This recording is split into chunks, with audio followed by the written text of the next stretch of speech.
Hi, welcome to Section 2, Optimizing the Code Using Laziness and Caching Techniques. In this section, we will cover the technique used to optimize the code in the functional approach. We talk about laziness thinking and the caching technique in order to optimize our code. Now we move on to the first video of this section, Introduction to Laziness. Here, we will learn how to implement laziness in our code along with the benefit of being lazy. In functional programming, laziness is analogous to our laziness in daily activities. The execution of particular code is deferred due to the concept of laziness thinking. The .NET framework has ienumerablet to enumerate data collection, and fortunately, it will be evaluated lazily. The ienumerablet interface implements the ienumerable interface, which is defined like this. There is only a single method that the ienumerablet interface has, getEnumerator. The definition of this method is similar to what is shown in this line of code. As you can see, the getEnumerator method returns ienumerablet data type. This type has only 3 methods and a single property. Here are the methods and properties it has. Current. This is a property that stores the element of the collection for the current position of the enumerator. Reset. This is a method that sets the enumerator to the initial position, which is before the first element of the collection. The index of the initial position is usually -1. Move next. This is a method to move the enumerator to the next collection element. Dispose. This is a method to free, release, or reset unmanaged resources. It's inherited from the iDisposable interface. Now let's play with the Fibonacci algorithm, which will generate infinite numbers.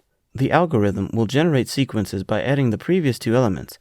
In mathematical terms, the formula can be defined as the first 2 numbers of the calculation of this algorithm can be 0 or 1. Using this algorithm, we are going to prove that ienumerable interface is a lazy evaluation. So we create a class named Fibonacci Numbers, which implements the ienumerable int64 interface that we can find in the lazyenumeration.cs project as shown in this code. See?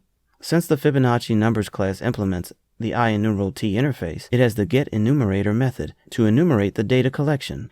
And because the ienumerablet interface implements the ienumerablet interface, we create the FibEnumerator class as shown in the code. I'll highlight and show the entire code. It's a bit lengthy. See? Now we have the FibEnumerator class that implements the ienumerablet interface. Since the class implements ienumerablet, it has the reset, move next, and dispose methods. It also has the current property from the implementation of the enumerablet interface. We add the last property to save the last current number. Now it's time to create the caller to initiate the Fibonacci Numbers class. We can create the getFibonacci Numbers function, which has an implementation number to what is shown in this code. Because the Fibonacci Numbers class will enumerate infinite numbers, we have to use the take method, as shown in this code snippet, in order not to create an infinite loop. Suppose we need to enumerate 40 numbers from the sequence. We can pass 40 as an argument to the getFibonacci Numbers function. And if we run the function, we will get this output on the console. We get this output on the console since ienumerable is a lazy evaluation.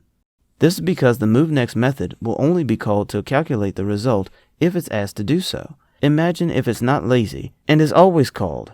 Then our previous code will spin and result in an infinite loop. Now, moving on to lazy evaluation. The simple example we have on lazy evaluation is when we deal with 2 Boolean statements and need to compare them. Let's take a look at the code, which demonstrates lazy evaluation. It can be found in the simple lazyevaluation.cs project. And here's the member data class we use in the code. Let's see what we get if we run the getMember method. So, we will get this output on the console. As we know, when we use the OR operator in the Boolean expression, it will result in true if at least one expression is true. Take a look at this code snippet. In this example, when the compiler finds that member not equal to null is false, it then evaluates the other expression, which is member.age greater than 50. Since the member is null, it has no age property, so when we try to access this property, it will throw an exception. Now let's refactor the code snippet using AND operator. The complete method named getMember and operator will be like this. If we run the getMember and operator method, we will get this output on the console. Now, the if statement has been successfully executed and it results in false after being evaluated. However, the member.age greater than 50 expression is never evaluated in this case, so that the exception is not thrown. The reason why the member.age greater than 50 expression is not evaluated is that the compiler is too lazy to do it, since the first expression, member not equal to null, is false, and the result of this and logical operation result in false regardless of the result of other expression. Laziness ignores another expression when it can decide the result using only one expression. Now, moving on to non-strict evaluation. Let's take a look at the code in order to distinguish strict and non-strict evaluation, which we can find in the Nonstrict Evaluation.csproj project.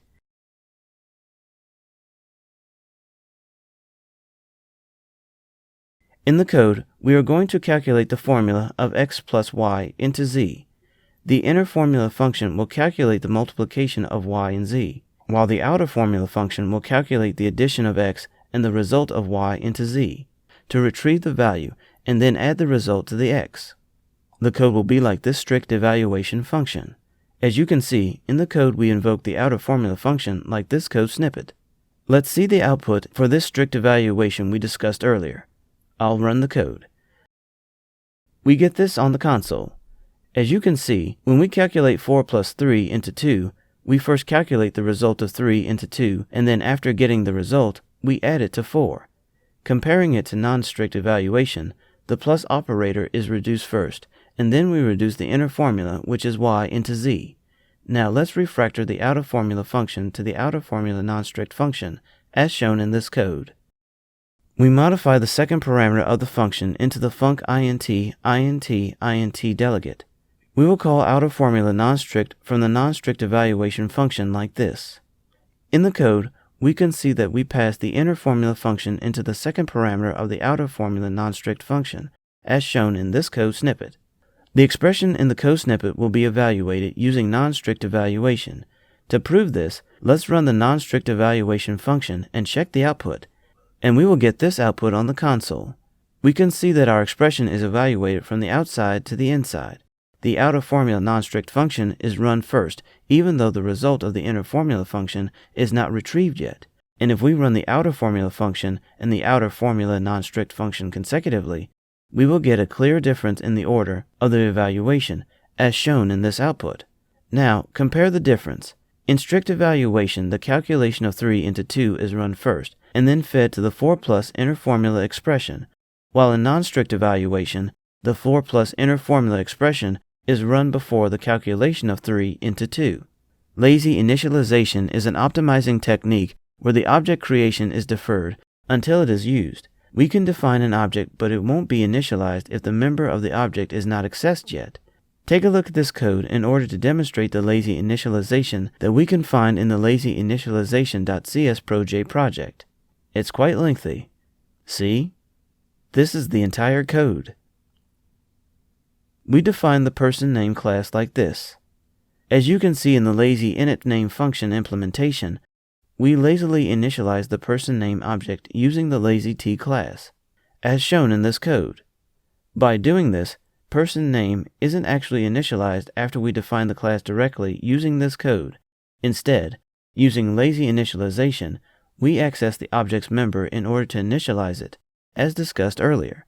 LazyT has a property named value, which gets the value for the lazyT instance. It also has the isValueCreated property to indicate whether a value has been created for this lazyT instance. In the lazy initName function, we use the value property, as shown in this code snippet. We use pn.value as personName.name to access the name property of the personName class, which has been instantiated by the pn variable. We use the isValueCreated property to prove whether or not the personName class has been initialized, as shown in this code snippet. Now let's run the lazy initName function and pass Matthew Maxwell as its argument, as shown in this code snippet. Upon running, we will get this output on the console. We have 5 lines of information. The first line we get is when person name is defined. We then check the value of the isValueCreated property to find whether person name has been initialized. We get the false result, which means that it's not initialized yet. So we have the second line of the information on the console.